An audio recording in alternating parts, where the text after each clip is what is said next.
大家好，今天来做鸡蛋泡泡。这是一款从小吃到大的家庭版面食，因此用料以及做法都是传承自我的祖辈。先来和面，300克的中筋粉，3克的酵母，2克的食盐，1克的食用小苏打，放手中碾碎，避免有颗粒的存在。先把粉类拌匀。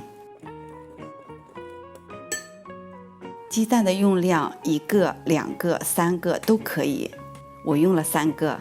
每少放1个鸡蛋，后面水的用量您增加40克便可。这款面食全程手不用沾面，不揉面不擀面，只需要搅拌。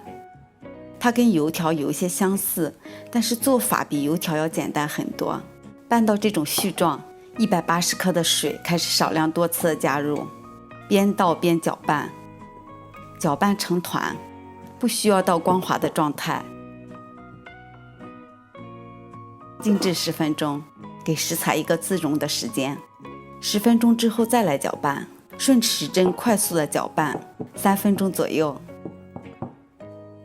搅拌好是这种光滑的状态。筷子打开的时候，您会发现面筋已经发挥了它的作用，有了厚膜的形成。盖住发酵到2倍大，我的室温是29度，发酵了50分钟。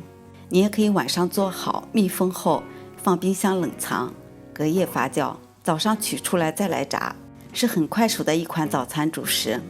发酵好是原来的2倍大，表层有明显的大小气泡。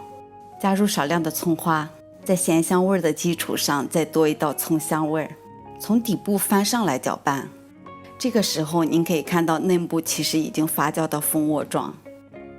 这里的搅拌其实也是一个排掉大气孔的过程。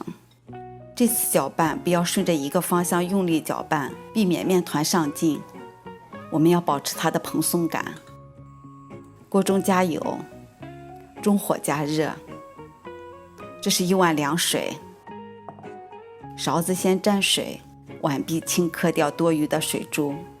沿着盆壁切割出一小部分，这样的勺子用来切割面团可以起到很好的防粘效果。